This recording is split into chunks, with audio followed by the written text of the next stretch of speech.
शीतल हो। बहुत बहुत शुक्रिया, थैंक यू सो मच, बहुत बहुत शुक्रिया कबीर की बानी सुनाने के लिए। जो आज हमारे साथ रवीश, सार्थक, ऋत्विक और अमन मौजूद थे। ये बैंड है, नया बैंड है जो मेरे साथ आज शरीक हो रहा है। अमन नाम है इस बैंड का, अलाप। बहुत बहुत शुक्रिया आप तमाम नौजवानों को, बहुत बहुत शुक्रिया। ये आप ही का एक जगह है जहां से तमाम सारे लोग अपना परफॉर्म करते हैं। झारखंड में हमारे साथ जो गए थे वो अभी लौटे नहीं हैं, वो रास्ते में हैं, लेकिन झारखंड का दौरा हुआ। लेकिन मैं आज एक बात कहना चाहता हूं, दिल्ली में आया और जब आया तो एक दुखद घटना से सामना हुआ, 43 लोगों की मौत। और मैं चाहता हूं कि सिर्फ 10 सेकंड, मुझे मालूम है 10 सेकंड कनॉट प्लेस पे बहुत बहुमूल्य है, सिर्फ 10 सेकंड चुपचाप अगर खड़े हो जाएंगे उसके बाद हम आगे बढ़ेंगे। सिर्फ 10 सेकंड।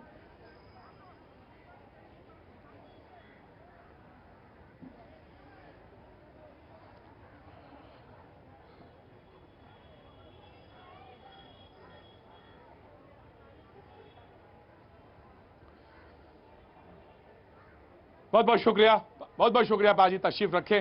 मुझे मालूम है कि जो दिल्ली में हुआ वो बेहद दुखद, तो तमाम सारे लोग बोलने के लिए यहाँ पर। लेकिन आज भैया जी का जो टॉपिक है, जो मुद्दा है, वो नागरिकता संशोधन बिल 1955, यानी नागरिकता के सवाल पर 1955 के लोग कहेंगे कि ये मुद्दा जो है बड़ा एक तरह से हॉट डिबेट है। पार्लियामेंट में बहस चल रही है, पार्लियामेंट में बहस चल रही है इस वक्त। लेकिन हम यहाँ पर कैनॉट प्लेस में जहाँ पे मैं मौजूद हूँ, बातचीत के सिलसिले को जोड़ने के लिए। लेकिन उससे पहले कोई तमाम सारे लोग जो यहाँ पे मौजूद हैं, कोई बात कहना चाहते हैं, अपनी बात रखना चाहते हैं, तो जरूर उनका स्वागत है। जो जहाँ से आए हैं, जहाँ कहीं से भी बात कहना चाहें। जी, कोई बोलना चाहता है? जी हाँ जी, मैं आ गया, हल्द्वानी वाले तो आ गया। अरे भाई क्या हुआ, या तो मैं भूल गया कैनॉट प्लेस को, या आप मुझको भूल गए? क्या हुआ कैनॉट प्लेस में? जी मैं आया। जी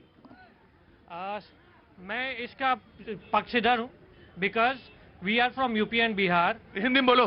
ठीक है, हम लोग यूपी बिहार से हैं। हाँ। ठीक है। हाँ यार, ये तो यार हम झारखंड क्या घूम के आ गए, अंग्रेजी बोलने लगे हमसे। हाँ हाँ, झारखंड क्या चले गए, 10 दिन तक नहीं रहे कैनॉट प्लेस में, तो तुम हमसे अंग्रेजी बोलोगे अब? नहीं, बिल्कुल नहीं, बिल्कुल ज्यादा पढ़ गए हो तुम, तो बोलो फिर हिंदी में। जरूर बोलेंगे। हम लोग हर जगह, दूसरे जगह से हर जगह यहाँ पे आते हैं जहाँ जॉब करनी होती है, राइट? तो इसके वजह से कहीं और अगर दूसरे आसाम जैसे स्टेट में एंड ऑल अगर कहीं हर लोग जा रहे हैं तो वो भी पेट के लिए जा रहे हैं, तो मुझे नहीं लगता कि जाना मना है। संशोधन नागरिकता का जो सवाल है, आप समझे नहीं। दरअसल ये है कि पाकिस्तान, अफगानिस्तान, बांग्लादेश से वो लोग जो अल्पसंख्यक हैं और जो धार्मिक रूप से वहां अल्पसंख्यक, जब मैं कहता हूं तो धार्मिक रूप से अल्पसंख्यक का मतलब है, और वहां पर उत्पीड़न है उनका, तो वो अगर इस मुल्क में आते हैं, पहले क्या था, उनको 11 साल रहना होता था, उसके बाद उनको नागरिकता मिलती थी। लेकिन अब जो संशोधन हो रहा है उसमें 6 साल में उनको नागरिकता मिल जाएगी। और यही सवाल लेकर आए, मैं आऊंगा, जरूर आऊंगा सर। आपको 10 दिन बाद देख रहा हूं, कुछ लोगों को तो ना देखो तो पेट ही हजम होता है। मैं आ गया सर। जी ऑफ कोर्स। जी कैसे हैं आप? बढ़िया सर। क्या काम करते हैं? मैं सर ITI कर रखी है मैंने। ITI कर रखी है? इलेक्ट्रॉनिक मैकेनिक से। इलेक्ट्रॉनिक मैकेनिक से? अच्छा, तो क्या काम कर रहे हैं अभी? मैं अभी तो AC का काम कर रहा हूँ। AC का? तो अभी तो काम थोड़ा सा कम होगा। अभी इधर हूँ। अच्छा ठीक है, बोलिए। सर मैं ये कहना चाहता हूँ, जैसे नागरिकता संशोधन बिल है, हाँ। वो बहुत बढ़िया है, सरकार को लागू करना चाहिए। हाँ। क्योंकि 56 इस्लामिक कंट्री है, जाने को कोई जा सकता है तो 56 देशों में जा सकता है, और कोई उत्पीड़न का शिकार है वो सिर्फ इंडिया में आ सकता है, जो शरणार्थी बन के आ सकता है। अमित शाह ने यही बात बोली है। मैं 2 साल शारजा में रह के आया हूँ, वहाँ पे एक लड़का और लड़की का अफेयर था, वो पेट से हो गई थी, उसको उसी टाइम उसका अबॉर्शन किया, उसको जेल में डाला। फिर लंका की लड़की थी, इंडिया का लड़का था। वहाँ पे कोई बच्चा जन्म नहीं दे सकता अगर वहाँ का नहीं है। अगर सऊदी अरब मतलब इस्लामिक कंट्री का, समझ गया तुम्हारी बात, समझ गया। तो आपके मुताबिक नागरिकता संशोधन 1955 के जो विधेयक के जो जिस पर बहस चल रही है, वो बहस सही है। मैं तमाम जो मेहमान हैं मैं उनका तारुफ करा दूं, और आज जो बोलने वाले हैं वो सुनने वाले ज्यादा हैं। मनोज यादव जी बीजेपी के प्रवक्ता के तौर पर हमारे साथ शरीक है, बहुत बहुत शुक्रिया, thank you so much. Mudassir जमा खान साहब हमारे साथ मौजूद हैं, बहुत बहुत शुक्रिया, thank you so much. Shantanu Gupta ji कुछ देर में हमारे साथ शरीक होंगे, बहुत बहुत शुक्रिया। सतीश प्रकाश जी हमारे साथ शरीक हो रहे हैं, मेरठ से आते हैं, बहुत बहुत शुक्रिया, बहुत बहुत शुक्रिया साहब। डीके गिरी साहब राजनीतिक विश्लेषक हमारे साथ मौजूद हैं, बहुत बहुत शुक्रिया। सैयद यासिर जिलानी साहब हमारे साथ राष्ट्रीय मुस्लिम मंच से मौजूद हैं, बहुत बहुत शुक्रिया। शेख अलमुद्दीन अजदी साहब अध्यक्ष कौमी एकता फ्रंट हमारे साथ मौजूद हैं, बहुत बहुत शुक्रिया। अवधेश कुमार जी वरिष्ठ पत्रकार हमारे साथ मौजूद हैं, बहुत बहुत शुक्रिया। और हाफिज गुलाम सरवर साहब हमारे साथ मौजूद हैं, बहुत बहुत शुक्रिया। सवाल इस बात का था, बहस में विपक्ष ने कहा कि ये संविधान का आर्टिकल 14 जो है उसका उल्लंघन है और धर्म के आधार पर बांटना या धर्म के आधार पर नागरिकता किसी को देना, ये हमारी धर्मनिरपेक्ष जो संस्कृति है उसके खिलाफ है। ये बात बहस में सामने निकल के आई। मुदस्सिर जमां साहब बहस का आगाज करते हैं। देखिए सर, बिल का समर्थन देशवासियों ने किया और देशों में भी लागू हुआ है, पर बिल को अगर आप असंवैधानिक तरीके से लागू करेंगे जिसमें आप अपने ही देश के या बाहर से आए हुए माइनॉरिटीज में सेलेक्टिव को आप अपनी तरफ एक्सेप्ट कर लेंगे और एक विशेष समुदाय को टारगेट करके आप बिल लेकर आएंगे, तो वो देशवासियों के लिए आपको लगता है कि मुस्लिम्स को टारगेट किया गया? बिल्कुल, मुस्लिम्स को सरकार आज के टाइम में जो भी नीतियां ला रही है वो ज्यादातर एक विशेष धर्म विशेष जाति को टारगेट करके लाती है, जिससे कि देश के अंदर हिंदू मुस्लिम या दलित और स्वर्ण का एक विवाद पैदा हो और जिसकी वजह से अर्थव्यवस्था गिरता रुपया, रेप विक्टिम, इन पे से लोगों के नजर हटी जाए। जी जी जी। नहीं, देखो मेरे हिसाब से ये देश जो है संविधान से चलता है। संविधान में आपका धार्मिक डिस्क्रिमिनेशन नहीं होना चाहिए। ये एनआरसी पे किसी को कोई आपत्ति नहीं है, लेकिन आप धर्म के आधार पर कुछ लोगों का अधिकार नहीं रख सकते। दूसरी बात, एक बात मैं और भी कहता हूं कि हमको अगर आपको एनआरसी लागू करना है, आपका तथ्य यह है कि इस देश के जो प्राकृतिक संसाधन है वो सीमित है, तो आपको यह भी ध्यान रखना चाहिए कि अमेरिका जैसा देश जहां लगभग 30-35 करोड़ लोग वहां रहते हैं, अगर वो देश दूसरे जो मैक्सिको के लोग हैं उनको वो स्वीकार नहीं कर रहा है, तो आपकी नीयत में खोट है। या तो आप ये कहिए कि आप कहीं का भी कोई व्यक्ति हम नहीं स्वीकार करेंगे, क्योंकि हमारे पास संसाधन सीमित है, और संसाधन अगर सीमित है तो चाहे कोई व्यक्ति हिंदू हो, चाहे मुसलमान हो, चाहे सिख हो, चाहे ईसाई हो, वो उसी देश में रहना चाहिए। और दूसरी बात, देखिए एनआरसी आपने लागू कर दिया, लेकिन आप मुझे ये बताइए कि अगर एनआरसी से जो लोग बाहर निकल के जाएंगे, क्या आपने ऐसा कोई प्रावधान किया है कि उनको जिस देश से वो आए हैं वहां आपने बातचीत का कोई सिलसिला या कोई संधि या कोई ऐसा डॉक्यूमेंट्स आपने साइन किया है? जी जी। प्रतीक जी, मैं इस विधेयक के बारे में थोड़ा हड़बड़ाइए नहीं, 1 मिनट लूंगा। प्रतीक जी, पहली बात तो यह है कि नागरिकता विधेयक को बदला नहीं गया है। कोई भी धर्म का व्यक्ति जो भारत का पहले से बना हुआ कानून है उसके तहत अप्लाई करेगा, अगर वो अर्हता पूरी करता है तो उसको नागरिकता मिलेगा।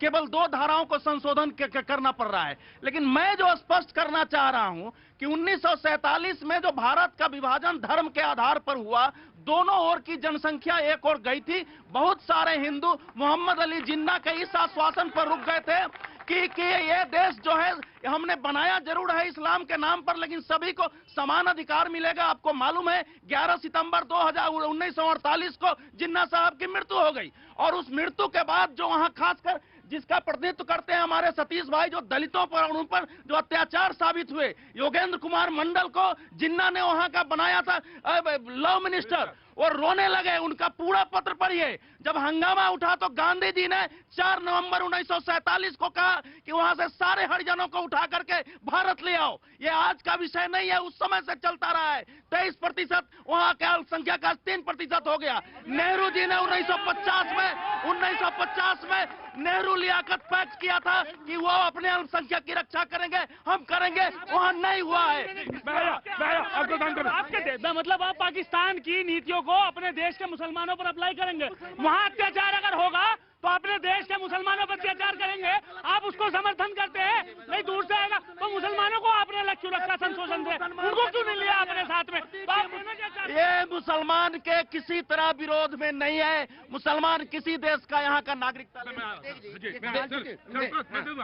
जी का जवाब दे दीजिएगा। जी, आपने कहा है, देखिए संविधान की प्रस्तावना में जो सबसे पहले और पहले आता है, पहले पंक्ति में हम भारत के लोग, आपको इससे समझना होगा, रिलेट करना होगा, हम भारत के लोग। आप बताइए, जो नागरिक अधिनियम 1955 है प्रॉब्लम क्या हो गई है, इस वक्त एक फैशन बन गया है हिंदुस्तान के अंदर, जो 6 साल के बाद पॉलिटिकल डिस्कोर्स 6 साल में जो बदला है, उसमें आप सरकार की खिलाफत करते करते एक तो धर्म ले आए। सुन लीजिए भैया, आपने सुना था, मैं बता रहा हूं, और एक और एक्ट है इसमें मैं जोड़ दूं, जो immigrant expulsion from Assam act 1950 है, जिसको अभी की सरकार नहीं, नेहरू साहब लेके आए थे, ये सतीश जी बताएंगे।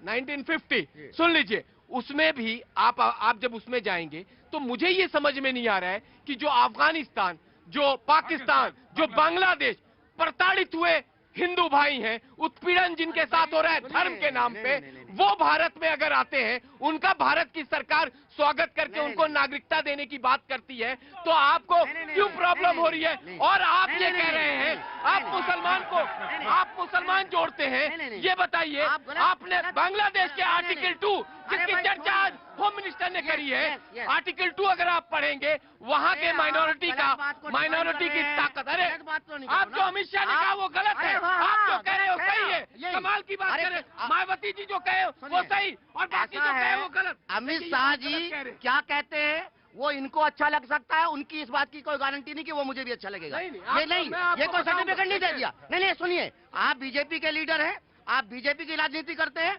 अमित शाह जी क्या कहते हैं वो आपको पसंद आए, आपका ये सवाल मेरे से नहीं हो सकता। मैं एक सवाल पूछना चाहता हूँ, देखिए, एक मेरा सवाल बताइए, ये बताइए कि जो आप मुसलमान को लाके टारगेट कर रहे हैं, विक्टिम बना रहे हैं, इस बिल में मुसलमान कहाँ है? जो कहा है बताइए। भारत में नहीं, गलत तथ्यों का साथ सुनिए, हम बाबा साहब के अनुयायी हैं, हम बाबा साहब के अनुयायी हैं, हम संविधान सम्मत बात करेंगे। लेकिन अवधेश जी की बात का जवाब दे दूं। अवधेश जी, आपने बहुत अच्छी बात बताई, और इस देश दुनिया को यह बात पता होनी चाहिए कि जब इस देश का बंटवारा हो रहा था तो बाबा साहब ने किताब लिखी थॉट्स ऑन पाकिस्तान।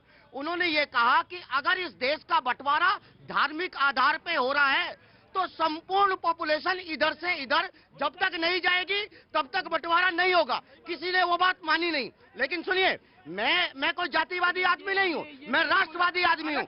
अगर वहाँ से दलित आते हैं तो मैं खुश हो जाऊंगा, अगर दलित नहीं आते तो मैं खुश नहीं होऊंगा। मैं ऐसा दलित नहीं हूँ। और एक बात और बताइए, सुनिए, चलिए एक बात सुनिए, आपको मालूम है अवधेश जी, जो दलित का माइग्रेशन है वो इसलिए नहीं आया ना कि अत्याचार चाहे पाकिस्तान में हो या इस देश में हो, दलितों के खिलाफ अत्याचार रुके नहीं है। आप अवधेश जी ये भी बता दीजिए कि जो पाकिस्तान के हिंदू भाई आएंगे वो जाति भी लेकर के आएंगे क्या? अगर जाति लेकर के आएंगे, सर्टिफिकेट डेवलप, इस देश के दलितों की रक्षा आप कर नहीं सकते। डिबेट माइग्रेशन, ये खोखली, ये खोखली दलील है। उन्होंने कोट किया था। शांत लो, मैं आ गया। अवकाश, सतीश, राष्ट्र पहले। प्रतीक भाई देखिए, ईस्ट पाकिस्तान और वेस्ट पाकिस्तान में मिला के 25 से 30% हिंदुओं की आबादी थी। अब जो 3%, 2%, 7% रह गई है। जो हिंदुओं का वहाँ पे, जो हिंदू महिलाओं का वहाँ बलात्कार हो रहा है, लूटे जा रहे हैं, उनके लिए नेचुरल स्टेट है, वो कहाँ भाग के जाएंगे? वो क्या सऊदी अरेबिया भाग के जाएंगे? ये झूठ बोलते हैं, झूठ का पुटारा साथ लाते हैं। वहाँ मेंबर ऑफ पार्लियामेंट हिंदू है, दलित है, असेंबली के मेंबर दलित है, ये कैसे मान ले? देखिए सरकार ने जो बिल, एक मिनट, जो बिल रखा है उसमें जो बातें आ गई हैं, बांग्लादेश, पाकिस्तान, अफगानिस्तान का आप नाम ले रहे हैं, हमारे पड़ोस में और भी देश है। बांग्लादेश, पाकिस्तान और अफगानिस्तान में जो भी रिलीजियस माइनॉरिटी हैं, वो अगर प्रताड़ित होकर आते हैं, मैं स्वागत ही नहीं, उनको सहयोग भी करने को तैयार हूँ। नहीं,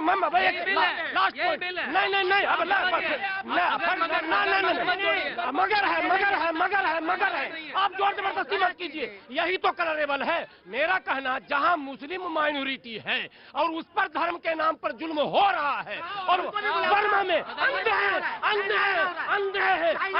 लोग, पूरी दुनिया। प्रतीक जी, अत्याचार को आप धार्मिक आधार पे नहीं मान सकते। अगर किसी महिला के साथ बलात्कार होता है, अगर वो हिंदू हो या मुस्लिम हो, हमारी नैतिक जिम्मेदारी है। आपका नजरिया गलत है। प्रतीक जी, विभाजन पाकिस्तान का धर्म के आधार पर हुआ था और पाकिस्तान पाकिस्तान नहीं, इस्लामिक रिपब्लिक ऑफ पाकिस्तान है, इस्लामिक रिपब्लिक ऑफ बांग्लादेश है, इस्लामिक रिपब्लिक ऑफ अफगानिस्तान। धर्म के आधार पर देश को बांटने वाले आज धर्म की बात कर रहे हैं ये लोग कांग्रेस वाले। मैं इनसे पूछना चाहता हूं, भैया जी ये बोले समानता के अधिकार का उल्लंघन हो रहा है। मैं पूछना चाहता हूं 1900 विभाजन के बाद में आप लोग उनको नागरिक बनाए, विभाजित लोगों को तो समस्या नहीं थी। 71 में इंदिरा गांधी ने बांग्लादेशियों को शरण दी, तब समस्या नहीं थी। तमिल तो श्रीलंका से आए। एक बात पूछूंगा, सुनिए, आप संसाधनों की बात करते हैं।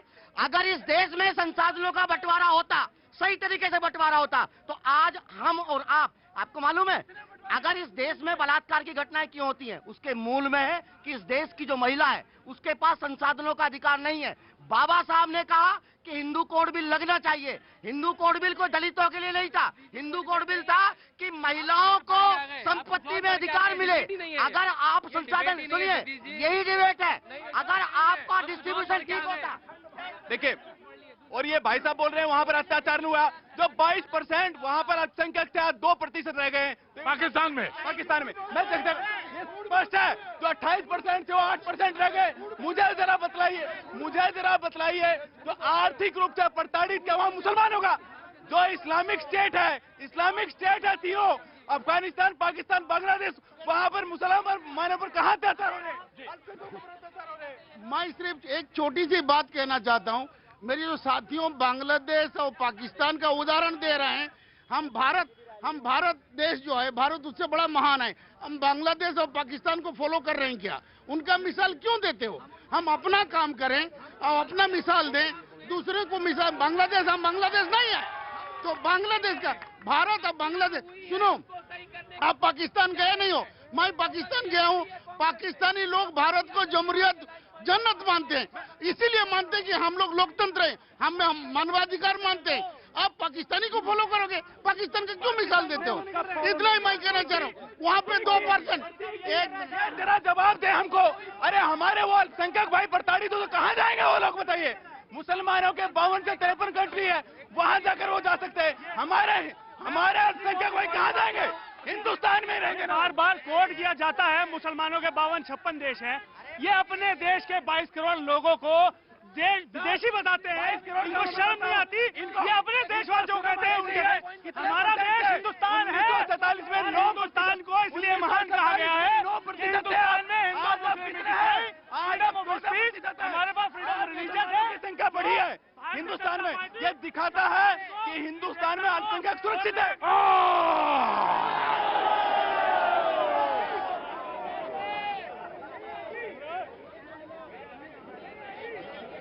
मुझे झारखंड याद आ गया जब इधर से आ रहा था। एक गरीब आया, गरीब क्या, हर आदमी तो यही है, आया मेरे पास, कहने लगा भैया अस्पताल में इलाज करवाना है, कैसे होगा? तुम तो बड़े बड़े जगह जाते हो, शहर में जाते हो, इलाज करवा दो मेरा। मुझे याद आ गया, एकदम बहस के बीच में याद आ गया। मैं आ गया भैया जी, मैं आ गया। यहाँ से फारसी भी आने लगे हैं कि वो बोलेंगे आप बताएंगे, हैं? क्या से? देखिए जी, मैं मेरे पास आप आए नहीं। मैं आ रहा हूँ। एक मैं आपको बहुत ही इंपॉर्टेंट पॉइंट बताऊं मैं, जो लोग मुस्लिम और तुष्टीकरण मुसलमान को विक्टिम बना के खेल रहे हैं, उनके लिए मैं बता दूं, भारत कह रहे, सुन लीजिए यार, सुन लीजिए, भारत में ही पाकिस्तानी अदनान समी को नागरिकता दिया है। भारत ने ही पाकिस्तानी अदनान समी को नागरिकता दिया है। ये इस पे नहीं बात करेंगे। नागरिकता दी है अदनान सामी को, आज भी हो अदनान सामी को भारत की नागरिकता इसी भारत ने दी है। सुनिए क्या गलत कह रहे हो? आप सही कह रहे हैं। सुनिए, पाकिस्तान का मुसलमान इनको गले लगाएंगे, इस देश का मुसलमान इनको मुसलमान नजर आता है। क्या बात कर रहे हो? पाकिस्तान के देखिए, सतीश जी के राष्ट्रीयता पर मुझे कभी कोई संदेह न था न है, नहीं, इसलिए उस पर करने का कोई मतलब नहीं है। मैं ये याद दिलाना चाहता हूं कि जब वहां हरिजनों पर अत्याचार हुए, सुन लीजिए, बाबा साहब अंबेडकर ने भी अभियान चलाया था कि वहां के हरिजनों को भारत ले आया जाए। ये गांधी जी अकेले नहीं थे, से इस बात को सतीश जी बोल रहे हैं, तो जो कुछ 1947 में नहीं हुआ वो आज पूरा करने की जरूरत है। अगर आप नहीं करेंगे तो भारत अपनी जिम्मेवारी का पालन नहीं कर पाएगा। मशीन है ये लोग, झूठ की मशीन है। वहाँ संवैधानिक तौर पर वहाँ मेंबर ऑफ पार्लियामेंट है, हरिजन है, असेंबली का मेंबर है, क्या संभालने में परेशानी है। एक बात सबसे पहले सुन लीजिए, 1950 में हर किसी हिंदुस्तानी को यह अधिकार है, एक कानून, एक संविधान, एक अदालत। मैं आया, आ गया भैया जी, आ गया। कैसे हो भैया जी? भैया जी बहुत बढ़िया। हिंदुस्तान के कितने टुकड़े करोगे? अब ये तो ये जाने, वैसे तो संभव नहीं है, पूरे देश में आरक्षण की आग लगी हुई है। दलित इस आग के अंदर जल रहा है, सामान्य जाति वाला इस आग के अंदर जल रहा है। मैं भारतीय जनता पार्टी के प्रवक्ता से पूछना चाहता हूं कि ये आग सरकार के द्वारा लगाई गई है, एक बात। दूसरी बात, आरक्षण में दूसरी बात, ये हिंदू की बात करते हैं और कश्मीर जाके महबूबा मुफ्ती के साथ में सरकार बनाते हैं और शिवसेना के साथ में गठबंधन तोड़ते हैं। ये कैसे सरकार चला रहे हैं? जी मैं आ गया। कैसे हैं आप? कैसे हैं? बढ़िया। देखिए, एक तो सबसे बड़ी बात कि वहाँ जो बहस कर रहे हैं, लोगों को ये पता ही नहीं है कि संशोधन जो हुआ है वो किस अधिनियम में हुआ है, वो अधिनियम कब आया था।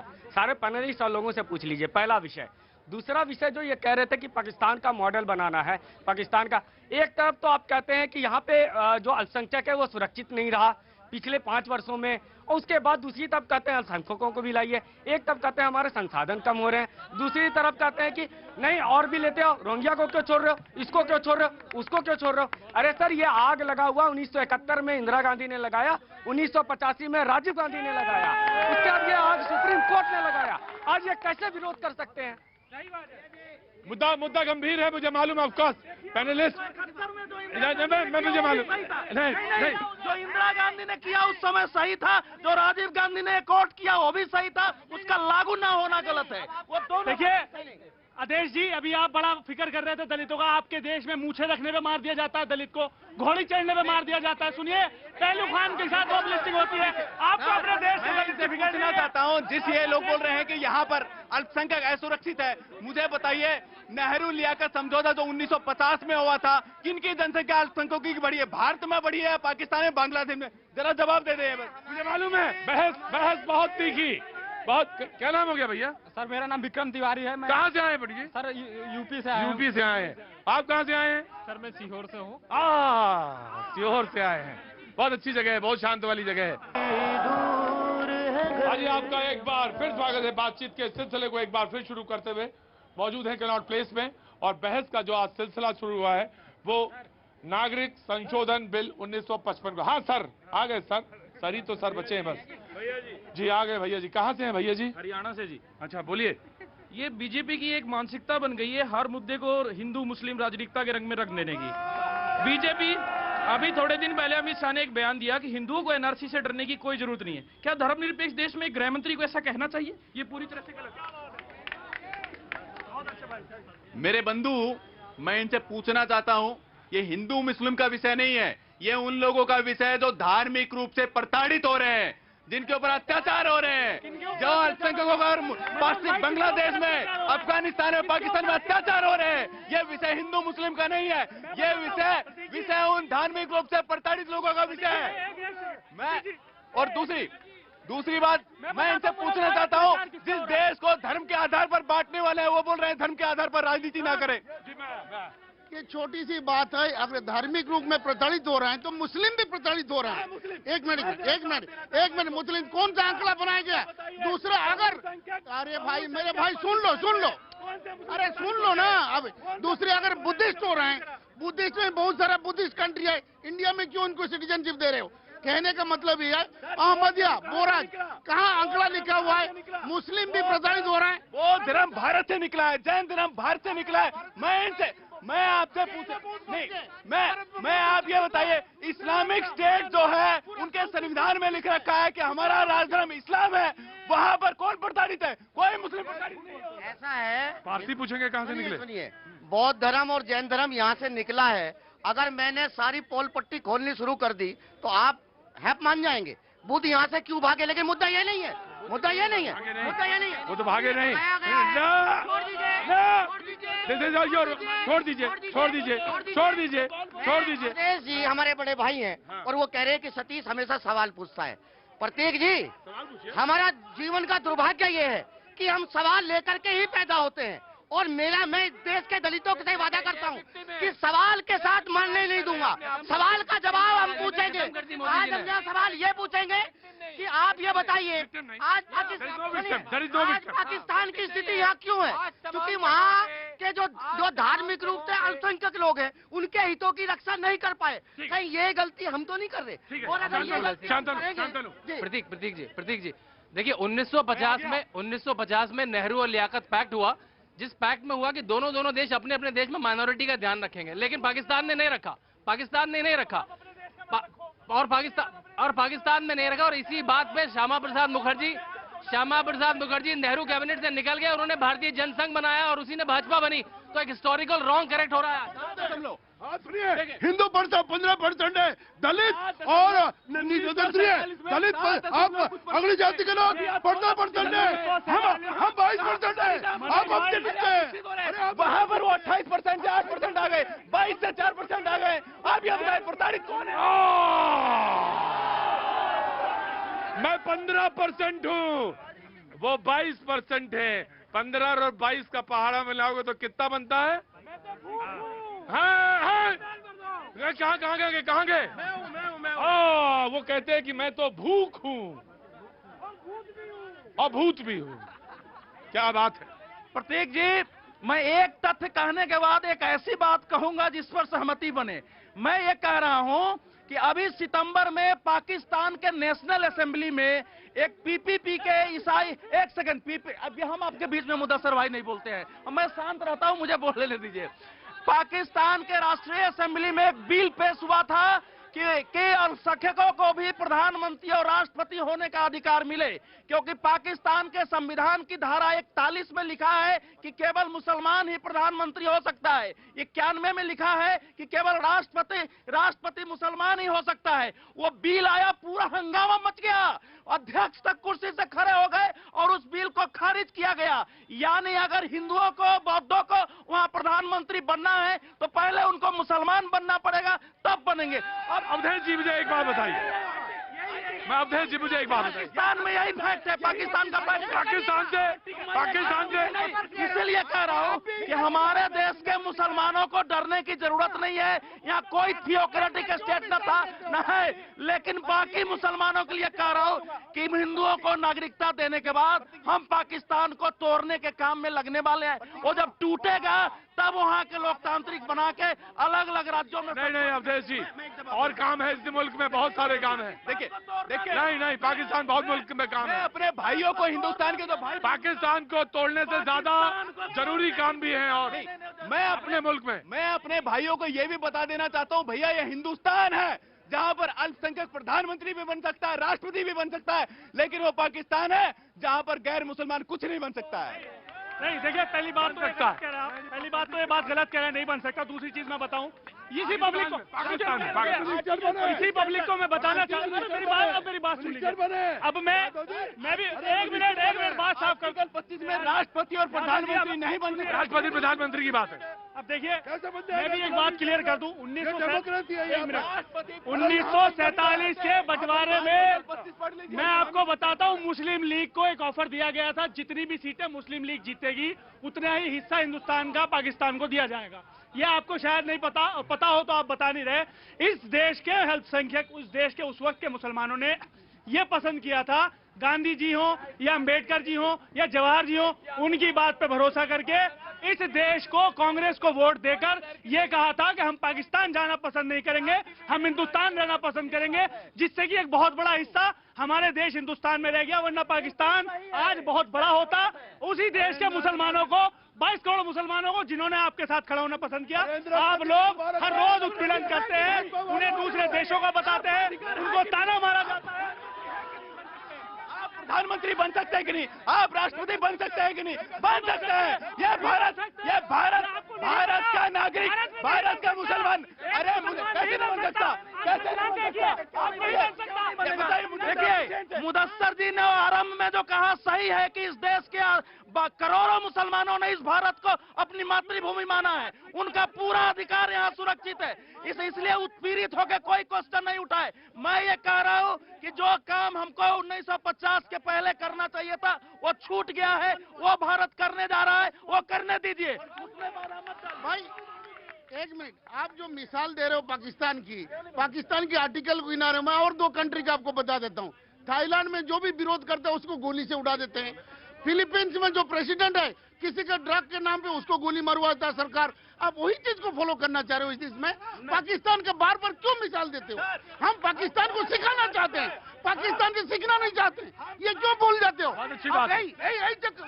यही परेशानी आपकी, आप एक कॉम्प्लेक्स में फंस गए। पाकिस्तान सूल की तरह चूमता है।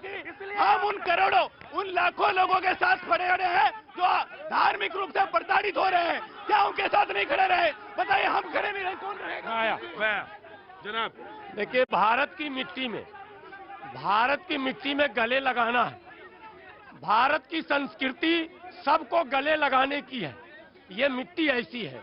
हमारा कहना है कि आपने जब ये शब्द कह दिया कि जहां भी उत्पीड़न के शिकार लोग होंगे हम उनके बारे में सोचेंगे, देश में हम नागरिकता देंगे, बहुत अच्छी बात। ये ऐतिहासिक कदम है, हम तो समर्थन करते हैं सरकार से।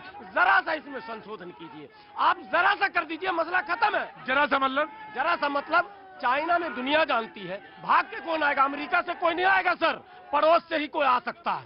तिब्बत से आ सकता है, बर्मा से आ सकता है, चाइना से आ सकता है, पाक से आ सकता है, बिल्कुल। तो आपको ये रखना पड़ेगा। फाइलेंगे हिंदुस्तान में किसी मुसलमान को इस बिल से डरने की जरूरत नहीं है। अगर यहाँ का मुसलमान सुरक्षित है वो हिंदुस्तान में है, वो सऊदी अरब में नहीं है, पाकिस्तान में नहीं है और किसी मुल्क में सुरक्षित नहीं है। अगर सुरक्षित, आप कश्मीर से आते हैं? कश्मीर से हूँ। और अगर कश्मीर का मुसलमान या हिंदुस्तान का 25 करोड़ मुसलमान हम रहते हैं इस हिंदुस्तान में, अगर हम सुरक्षित हैं वो सिर्फ आप हिंदुस्तान में सुरक्षित हैं। और एक उसूल से मैं कहता हूँ, और सिर्फ मैं आपकी वसात से गुजारिश करूंगा, जो हमारी मुश्किलात हैं इस वक्त वो प्रधानमंत्री तक पहुंचना चाहता हूं कि कश्मीर या इस वक्त जो नेटवर्क का हमारा सिस्टम है उसको फौरन रेस्टोर किया जाए। और भी कई दिक्कत से अच्छा वहाँ पे माहौल भी ठीक हो रहा है इंशाल्लाह। बहुत अभी थोड़ा सा समय लग सकता है लेकिन वो भी हो जाएगा इंशाल्लाह ठीक। और नरेंद्र मोदी जी को हम पूरा सपोर्ट करते हैं। प्रतीक जी, बात यह है, यहाँ सवाल उठ रहा है एनआरसी का, भारतीय शहरी का एक कानून संविधान जो 1950 में बना। हम हिंदुस्तानी नागरिक हैं, हिंदुस्तानी रहेंगे, हमें पाकिस्तान से कोई नहीं लेना देना नहीं। अभी मेरे 2 भाई अब बात कर रहे हैं, सुनिए, ये यादव जी घुसपैठ आपके बारे में बात ही नहीं हो रही है। जो बाहर से घुसपैठ करके आया है, जो यहाँ पे गलत गतिविधियां कर रहा है, उनकी बात हो रही है, आपकी तो बात ही नहीं हो रही। वो घुसपैठी है जो आया है घुसपैठ करके, लेकिन वो शरणार्थी है जो मार खा के आया। ये बस इतना ही डिफाइन करना। देखिए, मैं ये एनआरसी को भी साथ साथ लेके आए। मैं अभी 3 मुद्दा है, नॉर्थ ईस्ट में मुद्दा है वो। मैं बता रहा हूँ, देखिए मैं 4 दिन से जो सबसे ज्यादा इफेक्टेड स्टेट है वो आसाम है। ये यहाँ बैठ के चिल्लाएंगे, इनसे कुछ नहीं होना। मैं बॉर्डर के शहर से आ रहा हूँ, चाहे बारपेटा हो, धुबरी हो, कोकराझार हो, जो आसाम के इलाके हैं जिसको लोग कहते हैं मोस्ट इफेक्टेड है, जिसको विक्टिमाइज किया जाता है। लेकिन एक मैं आपको बताऊं, गलत बात है, झूठ बोलते हैं आप, झूठ बोलते हैं आप, झूठ बोलते हैं आप, झूठ बोलते हैं आप, झूठ बोलते हैं। देखिए वहां पे क्या है, वहां पे भड़काने का काम है। वहां पे 1-2 लीडर ऐसे हैं जिनकी जमीन खिसक रही है। आप उस इलाके में चले जाएंगे जिन इलाकों में 95% जो है एक धर्म के लोगों का कब्जा है, उसमें 60 से 65% डूबरी पर है, घुसपैठी है और उनको जगह नहीं मिलेगी। घुसपैठी है, उनको जगह नहीं मिलेगी, उनको बाहर जाना होगा उन्हें। देखिए वो घुसपैठिए हैं, वो भारत के सीमित संसाधन। अरे रुको, अरे भैया जी क्या हुआ, काहे हल्ला मचा रहे थे इतना? क्या हुआ? माइक क्या लाइए, हल्ला में बचाइए। अरे खड़ा होना सीखिए। हाँ जी, खड़े होइए। मैं आ रहा हूँ, चुपचाप खड़े होइए पहले। हाँ भाई जी, मेरा नाम धर्मेंद्र कुमार हुआ। मैं बिहार के नवादा जिला से आया हूँ। चुप रहिए। हाँ भैया जी, मैं बिहार के नवादा जिला से आया हूँ। मेरा नाम धर्मेंद्र कुमार हुआ।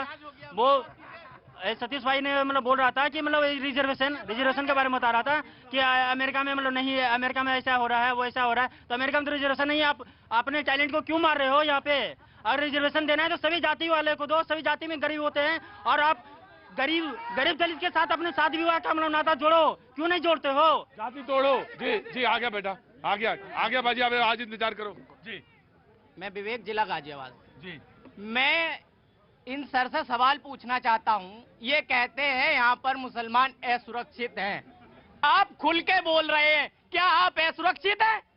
नहीं, आपको आजादी है पूरी बोलने की, आप बोल सकते हैं। और ये जो बिल है बहुत सही बिल है, हमें आपसे आपत्ति नहीं है, हमें आपसे आपत्ति नहीं है, हमें मुसलमान भाइयों से आपत्ति नहीं है, हमें आतंकवादियों से आपत्ति है, हमें घुसपैठियों से आपत्ति है। हम आपके साथ खड़े हैं।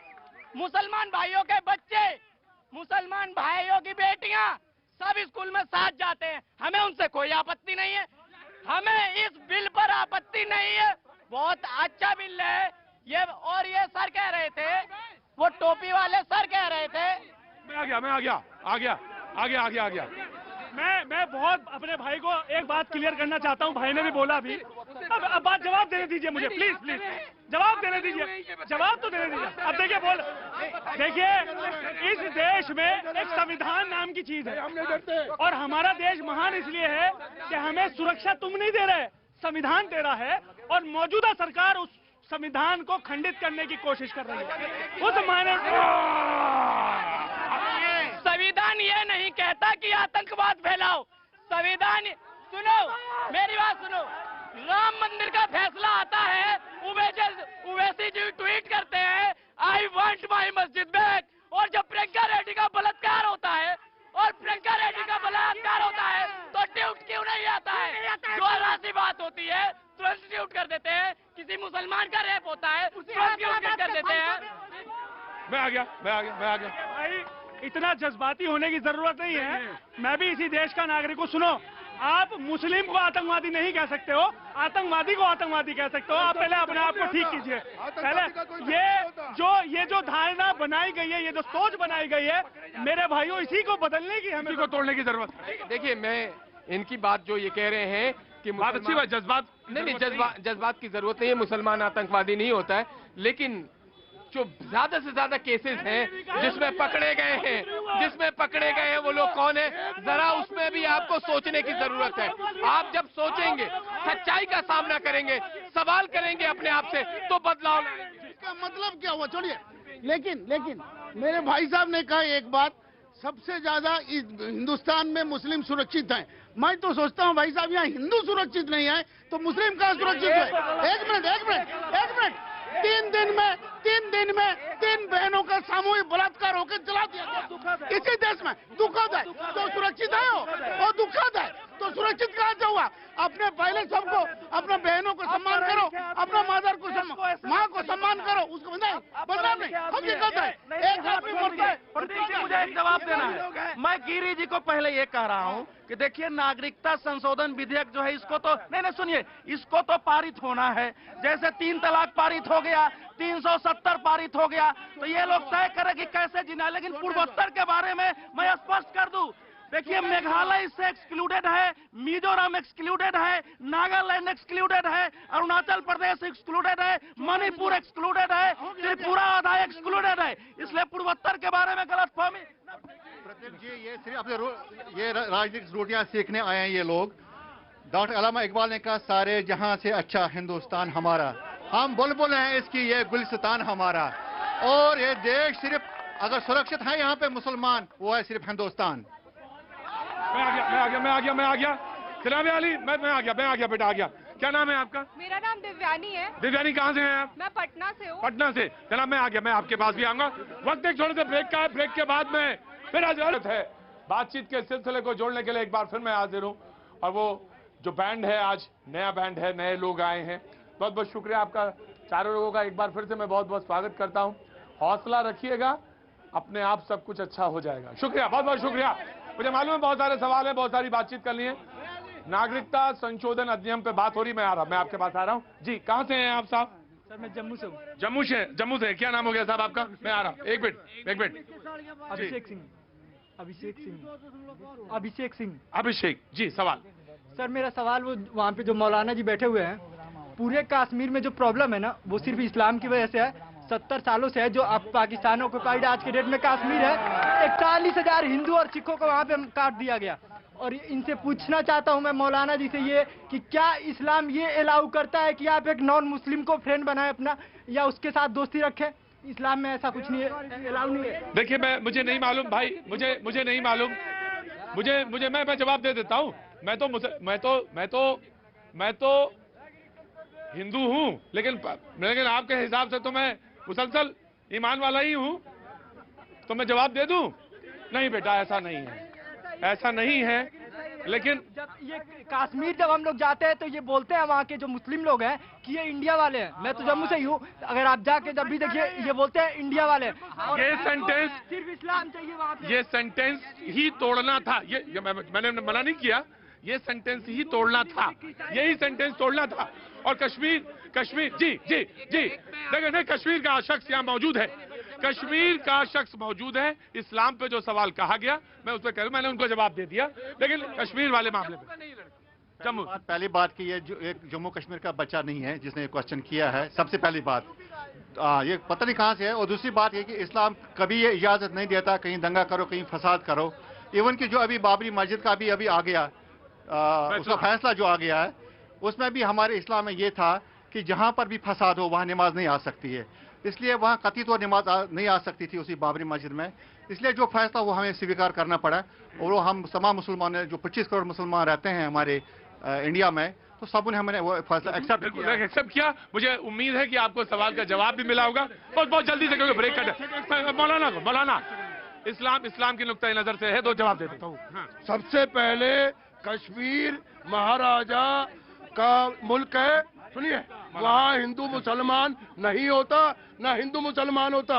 वहाँ तीर्थ यात्रा सारे मुसलमान कराते हैं। सबसे बड़ी नजीर ये है, वहाँ कोई फिरका परस्ती नहीं है, ना कोई उग्रवादी है। जो बाहर के लोग उग्रवाद फैलाते हैं, हम मुसलमान उसका विरोध करते हैं और जब तक जिंदा इस धरती पे करते रहेंगे। जी बिल्कुल, मुझे मालूम है। जी मुझे मालूम है। गोलू राठौर साहब जो है सीहोर से आए। मैं आता हूँ सीहोर साहब, मैं सीहोर से मैं आता हूँ। वक्त एक छोटे से ब्रेक का।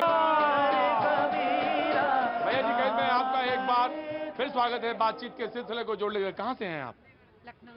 लखनऊ। अरे लखनऊ के लोग आज बहुत आ गए यहाँ पे। जी हाँ जी, चंडीगढ़ से हैं। हाँ जी, कहाँ से? मणिपुर। हाँ तो रुको, चंडीगढ़ वाले रुकेंगे मणिपुर वाले, क्योंकि मुद्दा आज मणिपुर और नॉर्थ ईस्ट से है। मणिपुर से क्या नाम हो गया sir? Mehboob Noor Mohammad. Actually, I'm a Muslim, but this citizenship bill is not about Hindu and Muslim. This is not. No. Wait. No, you speak. I will not speak Hindi because I have our unique culture and unique identity and unique language. So I will speak. I'm proud to be in Manipur. I will speak in Manipur. You speak in English. I'm allowing you, and you just don't worry. Just speak in English. Okay. Yeah. This citizen. Azamgarh का आदमी जब अंग्रेजी में बोल रहा तब नहीं बोले थे। अब मणिपुर का आदमी अगर समझाने के लिए बोल रहा है, मैम जरा तो उधर से please ma'am, I am sorry. जी। This citizenship amendment bill is not about Hindu and Muslim.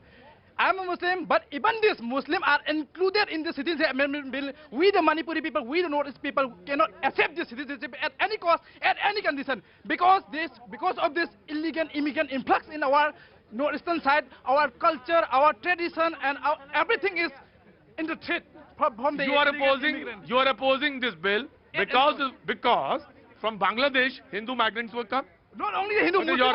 Your identity will be changed. Yeah. Our identity will be changed. Our identity will be actually in Tripura. Na, there is no indigenous people in Tripura. Okay. Northeast विरोध कर रहा है. Northeast विरोध कर रहा है. मैं of course मैं आया.